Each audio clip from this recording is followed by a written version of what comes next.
बिस्मिल्लाहिर्रहमानिर्रहीम। आज हम नेक्स्ट चैप्टर नंबर 4 की वीडियो स्टार्ट करते हैं। तो इसमें कुछ डेफिनीशंस है वो आपको आनी चाहिए, ठीक है।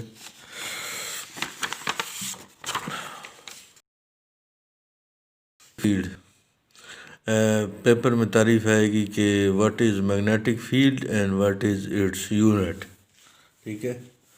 तो an area around the magnet in which the magnetic effect can be felt is called magnetic field। ये एक मैग्नेट है नॉर्थ साउथ, और ये कुछ लाइनें निकल रही है, मैग्नेटिसी लाइनें नॉर्थ टर्मिनल से, और ये साउथ की तरफ ऐसे जा रही है, ठीक है, और साउथ पर जज़ब हो रही है। अब ये लाइनें जहाँ तक मकनातीस के इर्द गिर्द जहाँ तक ये फैली हुई है, और जहाँ तक ये मैग्नेट चीज़ों को अपनी तरफ खींच सकता है, इर्द गिर्द डॉटेड लाइन में ये वो इलाका है जहाँ तक मकनातीस की ताकत या मकनातीस की जो ताकत की रसाई है वहाँ तक पहुँच रही है। तो वो इर्द गिर्द का वो इलाका मैग्नेटिक फील्ड कहलाती है। Area around the magnet in which the magnetic effect can be felt is called magnetic field।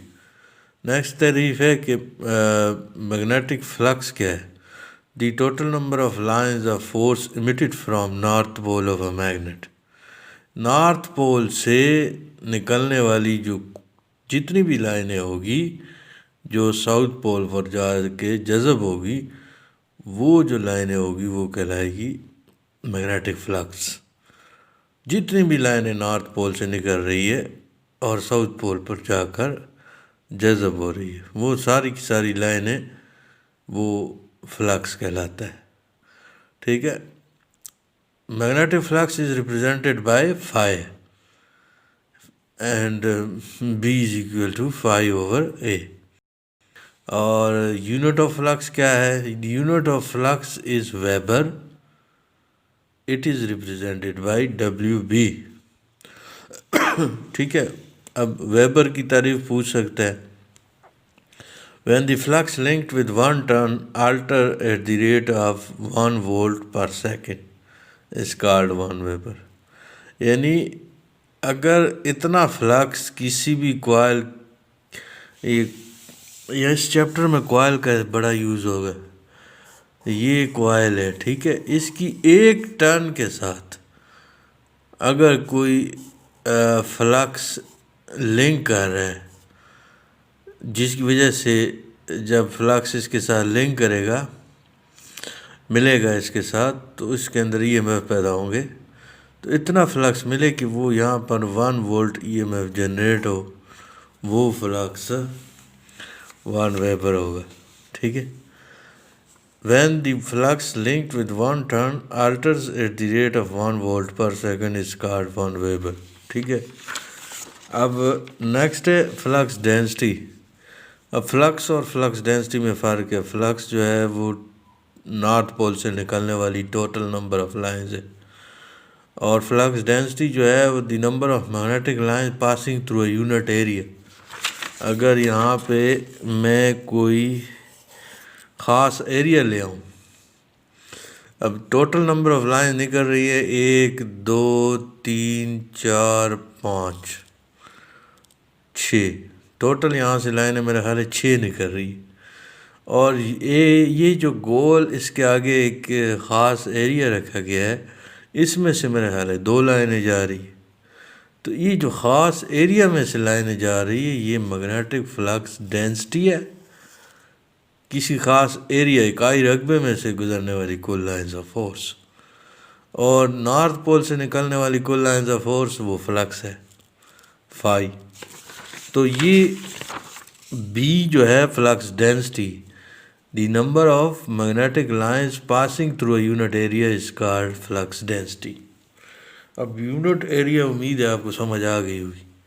Flux density is denoted by B, B is equal to phi by A, और ये formula होता है। और phi के लिए unit है weber, और area के लिए मीटर स्क्वायर। तो weber per metre square flux density के लिए इकाई है, यूनिट है। और पे ऑब्जेक्टिव में आ सकता है कि वेबर पर मीटर स्क्वायर, तो यहाँ पे tesla, 1 tesla is equal to 1 weber per metre square. ठीक है। नेक्स्ट है मैग्नेटोमोटिव फोर्स क्या चीज़ है, या MMF. What is magnetomotive force and what is its unit. ये तमाम तारीफ हैं। When a current is pass through some coil then force is produced there in the coil which drive magnetic lines or flux. That force H is magnetic motive force. अब इसको समझाने के लिए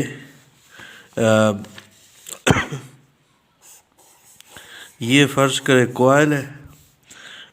इस कॉइल को अगर मैं क्या करूं, किसी भी बैटरी से जोड़ देता हूं, तो यहाँ से करंट आएगी कॉइल में। कॉइल में करंट की वजह से एक ऐसी फोर्स पैदा हो जाएगी H, इसी का नाम है मैग्नेटोमोटिव फोर्स, जो मकनातीसी लाइनों को निकालेगी नॉर्थ पोल से और साउथ पोल पर जज़ब करवाएगी।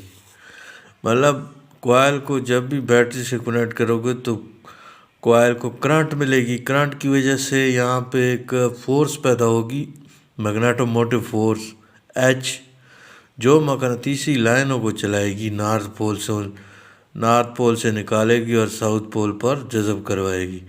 ये H जो है ये मैग्नेटोमोटिव फोर्स कहलाती है। ये H करंट के ऊपर डिपेंड कर रही है। करंट जितनी ज़्यादा मिलेगी कॉइल को H ज़्यादा पैदा होगी, करंट जितनी कम मिलेगी H भी कम मिलेगी, H भी कम पैदा होगी, जो कम से कम लाइनों को चलाएगी। तो magnetomotive force, when a current is passed through some coil, then a force is produced there in the coil which drives magnetic lines or flux from north pole to south pole. That force H is called magnetomotive force. Its value depends on the current I. Current के ऊपर इसकी value depend कर रही है। अब next पूछा जा सकता है मैग्नेटोमोटिव फोर्स की क्या इकाई। The unit of magnetomotive force is ampere turns, AT। तो एम्पेयर टर्न्स भी ऑब्जेक्टिव में पूछ सकते हैं किस चीज़ की इकाई है, तो आप कहेंगे मैग्नेटोमोटिव फोर्स की। नेक्स्ट कुछ हम कंपैरिजन कर लेते हैं। ठीक है। जिस तरह एक होता है इलेक्ट्रिक सर्किट, एक होता है मैग्नेटिक सर्किट, इन दोनों में क्या मवाजना कैसे कर सकते हैं। तो यहाँ पे इलेक्ट्रिक सर्किट में क्या है, एक रेजिस्टर है और एक बैटरी है, ये कनेक्टेड है आपस में। और इस सर्किट में EMF यहाँ से कनेक्ट होता है और करंट ऐसे चल रही होती है रेजिस्टर में से पास होके मनफी टर्मिनल। MMF में क्या होता है, MMF में यहाँ पे हम बैटरी कॉइल को बैटरी से कनेक्ट किया है और कॉइल में जैसे ही करंट आ गई तो इसके अंदर एक मैग्नेटोमोटिव फोर्स H पैदा हुई।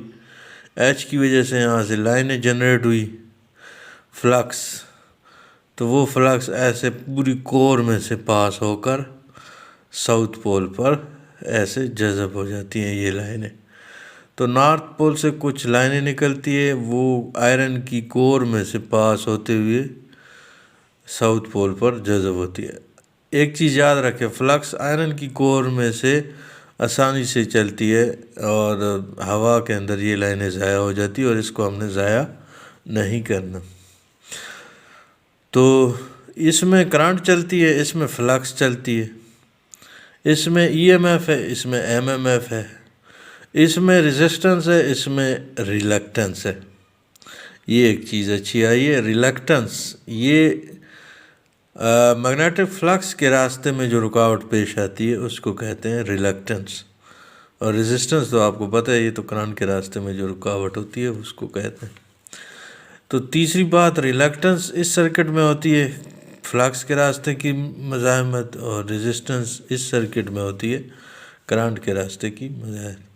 नेक्स्ट है फ्लक्स का फार्मूला होता है MMF ओवर रिलक्टेंस, और यहाँ पे करंट के लिए फार्मूला होता है EMF over resistance V/R। Reluctance S = L/μ है, और resistance R is equal rho L over है, ये टॉपिक आपने नहीं पढ़े, निकाल चुके हैं, ठीक है। इसलिए permeance is equal to 1 over reluctance. अच्छा, एक रिलेक्टेंस होता है, रिलेक्टेंस तो करंट के रास्ते में रुकावट है, या सॉरी फ्लक्स के रास्ते में रुकावट, और परमियंस फ्लक्स के रास्ते में आसानी है को कहते हैं परमियंस। ये रिलेक्टेंस और परमियंस ये एक दूसरे के उलट है। इसी तरह कंडक्टेंस और रेजिस्टेंस ये एक दूसरे के उलट है। कंडक्टेंस करंट के गुजारने में जो आसानी होती है उसको कहते हैं, यानी किसी तार की कॉपर जो है, अब वो आसानी, उसकी कंडक्टेंस ज़्यादा है, उसकी रेजिस्टेंस कम है कॉपर की, क्योंकि वो आसानी ज़्यादा देता है। कॉपर में से करंट आसानी से पास हो जाती है, जबकि रेजिस्टेंस उसकी बहुत कम है, तो उसकी कंडक्टेंस ज़्यादा है, रेजिस्टेंस कम है। तो जिस मटेरियल की कंडक्टेंस ज़्यादा होगी उसकी रेजिस्टेंस ऑटोमेटिकली कम हो जाएगी। और इसी तरह यहाँ पे भी है कि जो आयरन की कोर होती है उसमें से फ्लक्स आसानी से पास होता है, लिहाजा आयरन की कोर की जो परमियंस होती है वो ज़्यादा होती है और इसकी रिलक्टेंस कम होती है फ्लक्स के रास्ते में मुज़ाहमत। इसी तरह इसको कहते हैं रिलेक्टिविटी और इसको कहते हैं रेजिस्टिविटी। तो बेसिकली यहाँ पे कंपेयर करना था कि दोनों में क्या रिलेशन। तो इसमें करंट चलती है, इसमें फ्लक्स चलता है, इसमें ईएमएफ है, इसमें एमएमएफ है, इसमें रेजिस्टेंस है, इसमें रिलक्टेंस है। इसमें करंट के रास्ते में आसानी को कंडक्टेंस कहते हैं, इसमें फ्लक्स के रास्ते में आसानी कहते हैं। तो ये 3-4 बातें आपने याद रखनी है, ठीक है। तो इंशाल्लाह नेक्स्ट लेक्चर में इस चैप्टर को ख़त्म करेंगे। Thank you very much.